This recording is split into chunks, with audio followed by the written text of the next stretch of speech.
نماز کے بعد ایک چھوٹا عمل اور کرو جو امام کرتے تھے. دادی کی تسبیح کے بعد 3 مرتبہ سورہ خلق پڑھتے تھے, سورہ توحید.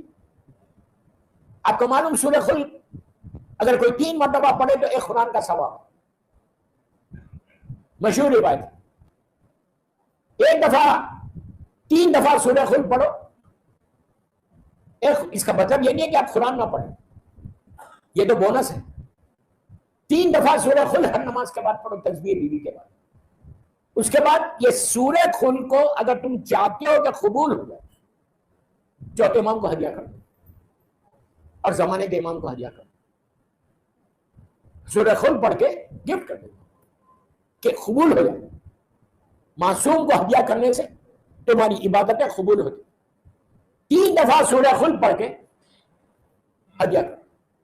اس کے بعد یہی امام ایک اور چھوٹا سی دعا بتا رہے کہ اگر تم یہ پلیز غور سے سنو, نماز کے بعد کہا کہ اگر کوئی شکر ادا کرے, شکرن اللہ, یا یہ بولے اللہ تیرا شکر ہے, سجدے میں جا کے, اس لیے کہ سجدہ تمہارے غرور کو توڑتا ہے.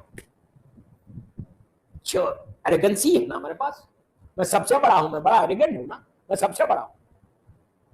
غرور کو توڑنے کے لیے سجدہ کرو, سجدے میں چل جاؤ. امام کی سیرت ہے نا, سید الساجدین ہے, سجدہ کرنے والوں کا سردار. امام کہتا ہے, آپ سنو, امام کہتا ہے کہ اگر سجدے میں جا کے نماز کے بعد تم نے اللہ کا شکر ادا کیا, اب سنو, شکر ادا کرنے کے بعد 7 مرتبہ یہ بولو, 7 ٹائمز, صرف 7 مرتبہ, یا ارحم الراحمین, یا ارحم الراحمین, یا ارحم الراحمین, یا ارحم الراحمین, یا ارحم الراحمین, یا ارحم الراحمین, یا ارحم. قرآن میں کتنی جگہ بولا اللہ میں رحمان الرحیم, میں بڑا ارحم الراحمین. کہا اگر کوئی شخص, سجدہ کاملہ, اگر کوئی شخص نماز کے بعد 7 ٹائم سجدے میں جا کے یہ شکر ادا کر کے یہ بولے یا ارحم الراحمین, اللہ کا یہ نام لے, تو اللہ فرشتوں سے بولتا کہ جا کر میرے بندے سے پوچھو وہ چاہتا کیا ہے, کیا چاہتے ہو. اب دعا مانگو اس کی, جتنی چاہے دعائیں مانگو.